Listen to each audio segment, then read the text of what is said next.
Hey guys, what's up? It's Taylor. Welcome back to my channel, The Unorganized Life. Today I am bringing you a real quick, well, kind of quick video about me, my life, and my debt story.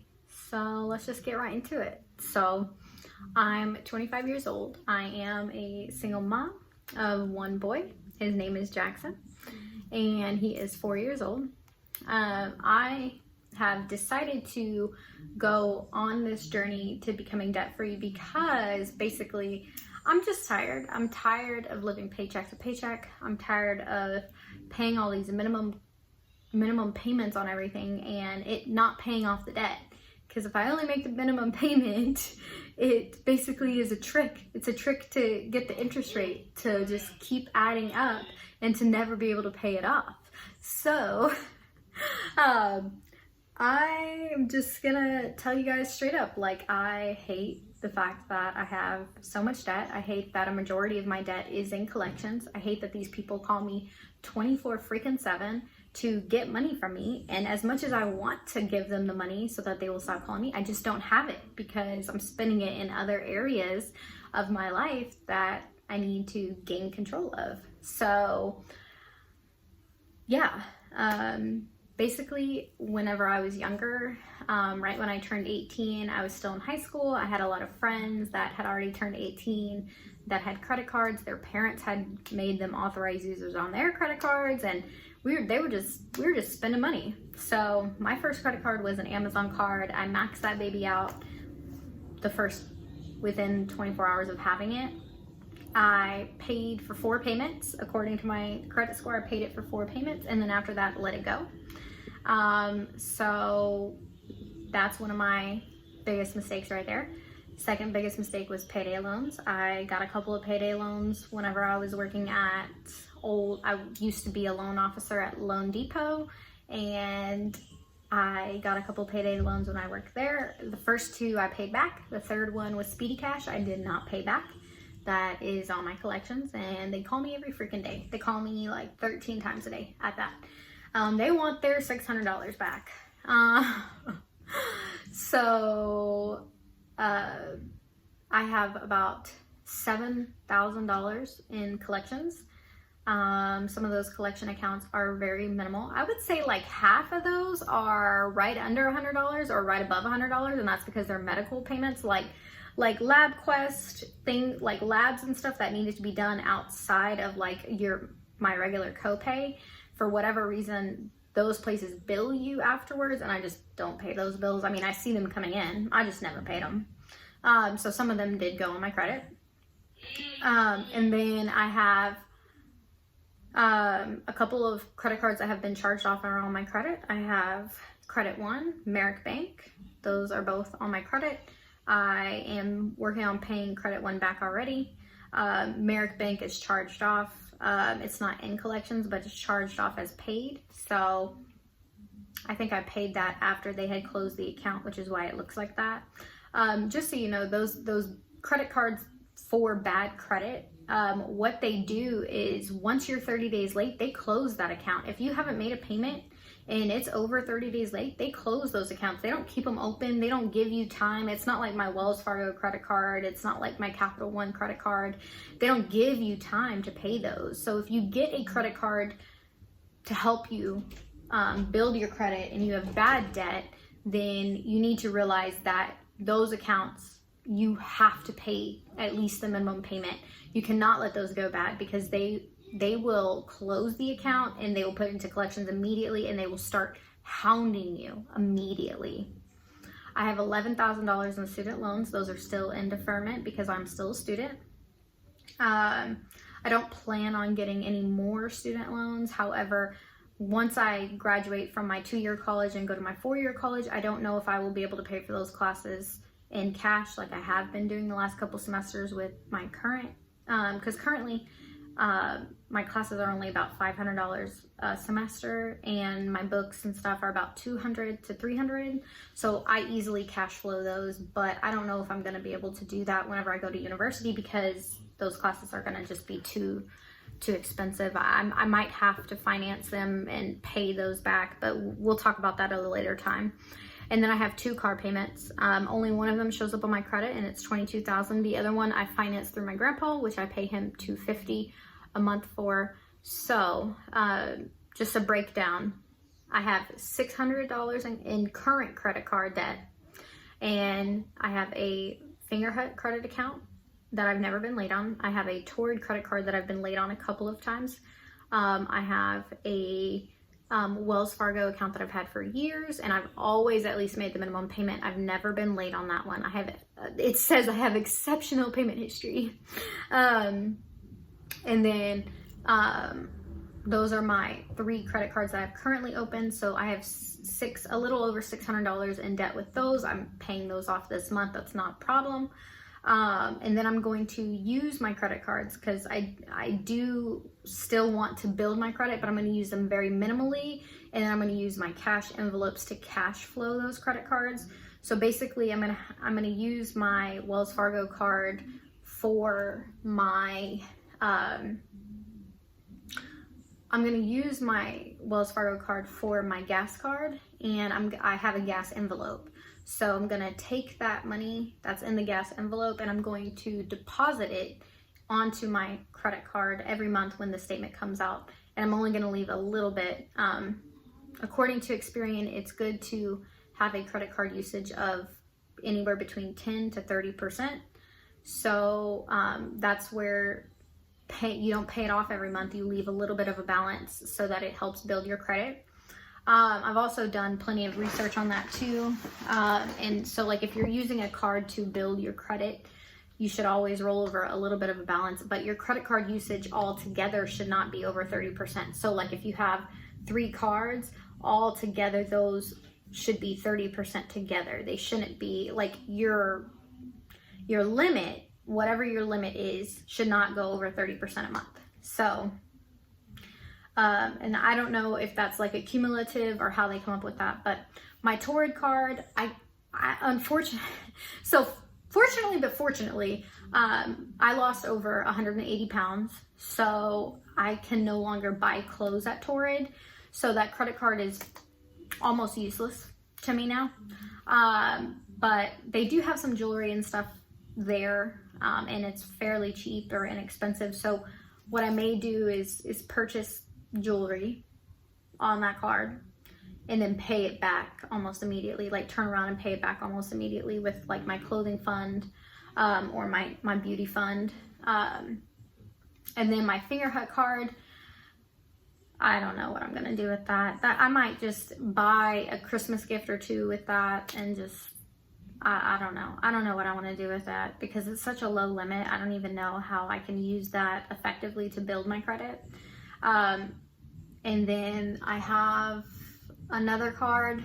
I have another credit card that I haven't really used yet, that I'm gonna find a way to use every month, but make sure to, pay it almost off every month. So none of my credit cards have a high limit at all. Like the highest limit I have on a credit card is $300. And that's just because I've only made the minimum payments. I have only made the minimum payments, which this makes me so mad because if you only make the minimum payments, your minimum payment is basically your interest every month. So you pay off your interest and then you have to pay it again. You're paying the same $35 or whatever it is every month to pay off the same amount every month. You're not getting anywhere. You're not paying off anything other than that $35. And you're adding it right back up. So we're going to do credit cards differently this time around. This year we're doing the credit cards differently because we want to build, but we don't want to get into further debt. So like I said, my credit cards are about $600. My collections are a little bit more than $7,000, and then my student loans are $11,000, and my first car is $22,000. My second car is $10,000, and then the loan that my grandpa gave me is $1,900. So I have $52,000 in debt, and I plan on paying it off in 2.5 years. So how I'm gonna pay it off? So I'm gonna start with my credit cards. For one, I'm gonna pay those off this month. I'm gonna start cash flowing my credit cards. And so I'm going to be making I'm going to be paying them almost all the way off every month, but I'm only going to use a very little amount every month and pay it off almost every month. And that's going to help build my credit because I'm purchasing a home before I turn 30. So I have 5 years to build my credit to where I need it to be. And then I'm going to start knocking out the collection accounts. So once I get my tax return, I'm going to just start knocking down those stupid collection accounts that are like, there's some of them that are like $89, $120, $110, $60. I mean, I'm going to just knock those out, like smallest to largest, knock those out. And then for the larger ones, because there's one that's like $3,400. That's a medical one. I'm not going to, first of all, I'm going to get them to knock down a lot of those fees.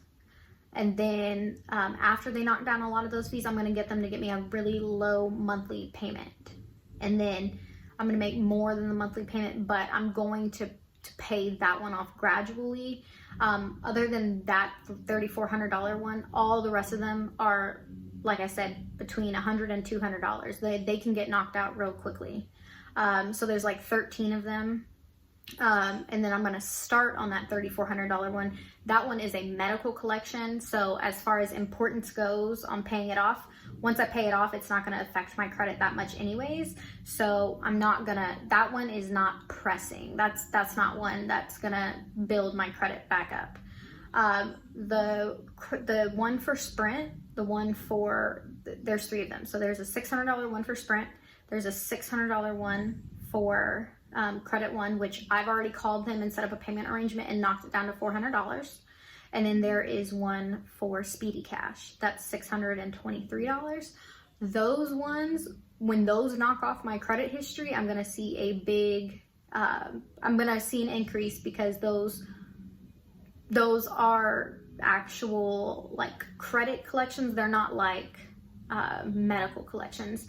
So like medical collections don't weigh out your credit score as much as the other ones do. So you may see whenever you pay off medical collections, you may see it go up a couple of points, maybe 10 to 20 points. But when you pay off those other ones, you can sometimes see 60 to 80 points. So I want to pay off the ones that are going to help with my credit first and then pay off the other ones. But like I said, there's a bunch of little medical ones that are like 80, 60 something dollars. But the problem is every time I call to pay off one, they're like, oh, by the way, you have this one. It's not on your collections yet, but do you want to go ahead and pay it before it goes to collections? So they always get me and I end up spending more money than I planned. So those ones I'm going to pay. But like I said, those ones, when they're removed from your credit, they don't make that big of a difference. I used to work at Experian, so like I know a little bit about how it works. And I know that a lot of people will tell you don't pay off collections because they don't do anything. But if you're really trying to work on your debt, I do suggest that you look into it because sometimes paying them off does help, especially when your debt is mainly collections. And when your debt is mainly collections, paying those off, you can see your credit go up 100 points. You know, I'm paying mine off because I want them to stop freaking calling me. So I'm going to pay those off. And then after I pay those off, then I'm going to start working on my car notes. So my car notes, the one car note that's $22,000 has interest. The other car note that's $10,000 has no interest because that's a loan that I got from my grandpa. So I'm paying that to my grandpa. So once I pay off the one that's actually on my credit, what I'm going to have to start doing for that one, by the way, because the interest rate is so high that literally just making that $500 car payment every month is doing absolutely nothing for me. I don't even know how I have a Ford Focus that I'm paying $500 a month for, and how every time I pay that $500, I still owe $22,000. How?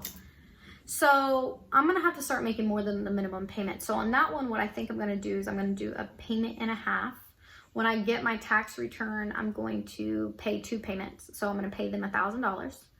And then from there, I'm going to start making a payment and a half so that I'm always ahead, and I'm staying ahead of that interest, because I don't think that I'm going to ever pay off that car if I don't get ahead of that interest, period.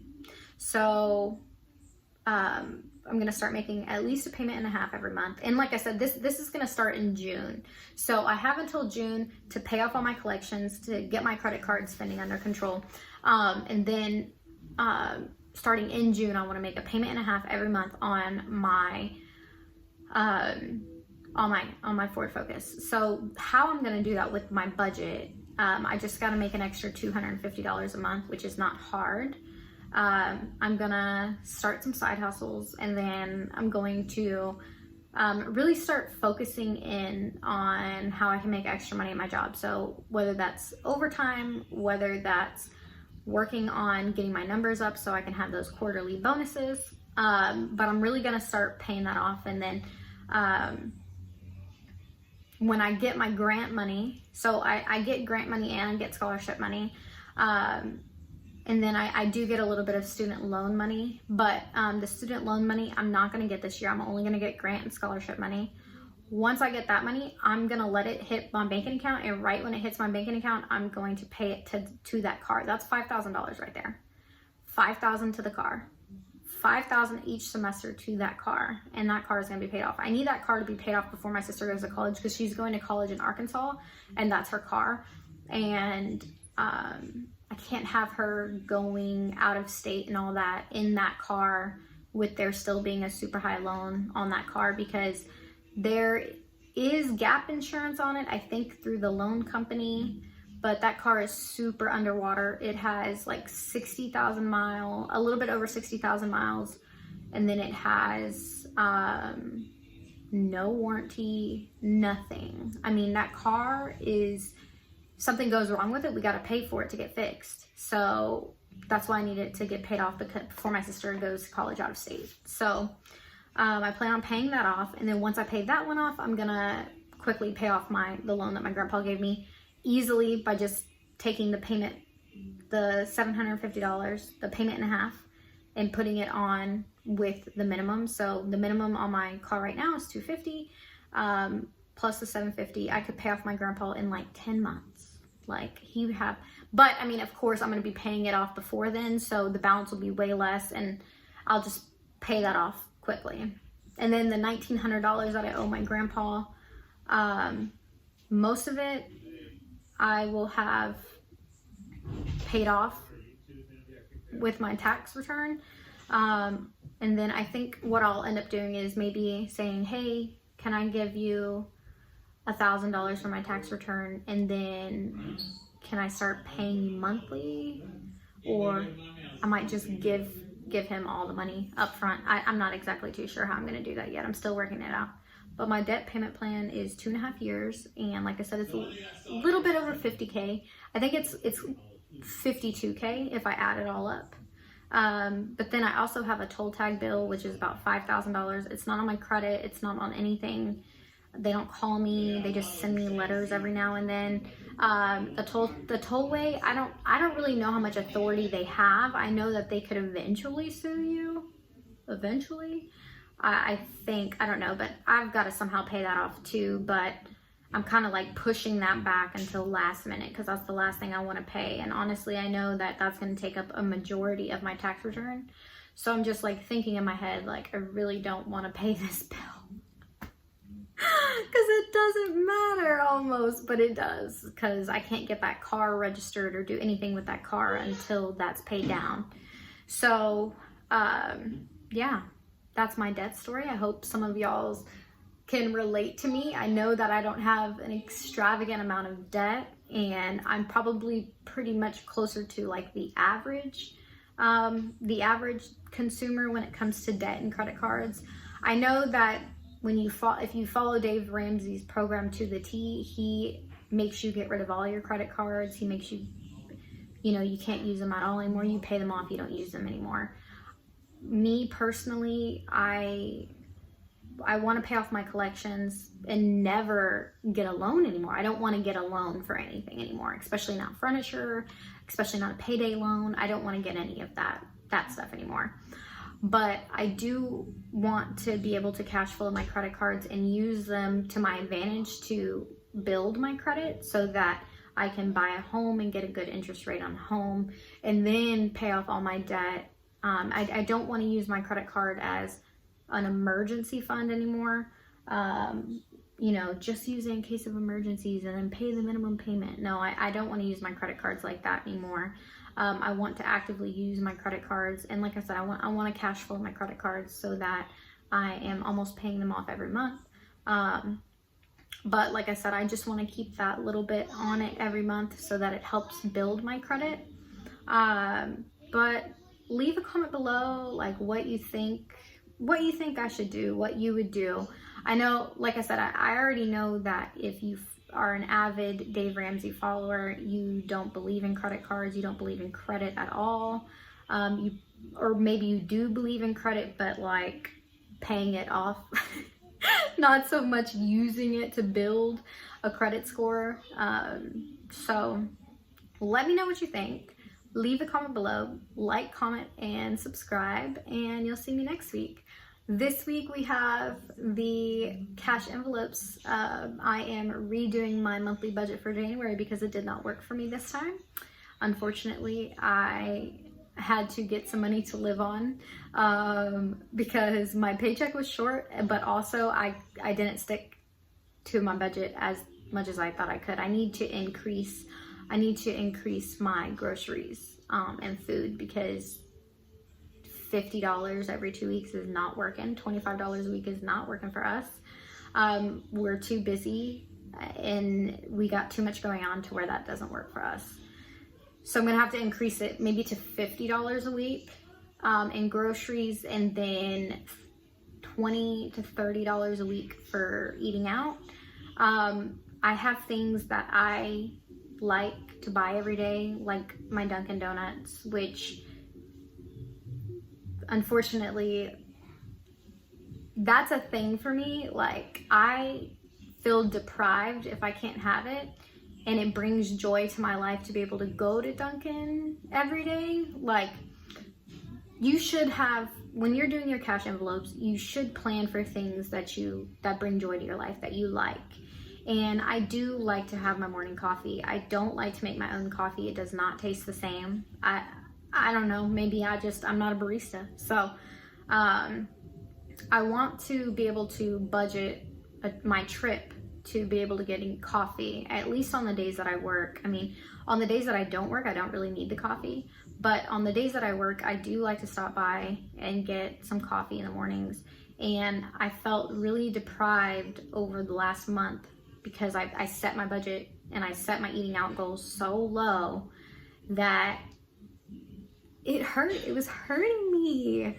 Like, I really missed that Dunkin' Donuts. And so I'm gonna have to find a way to work that in and be fair about it to myself, because I don't feel like I should deprive myself, because when I deprive myself, it just sets off this little thing that you gotta go buy, you gotta go spend. Like, if you're not gonna buy this, you gotta go buy that. Like, it sets bad financial habits for other things, so other bad things happen. So I want to be able to do that, and I feel like I should be able to do it. I feel like, you know, I work, I do all this stuff, I'm paying off my debt, I'm paying off my credit cards, I'm doing what I need to do, I'm staying on a budget. There's got to be a way to fit my freaking Dunkin' Donuts coffee in my budget. So I'm going to redo my budget this week, so you'll see that on Friday, and you'll also see my cash envelope stuffing video on Friday. So see you later. Have a great week, and thank you for watching.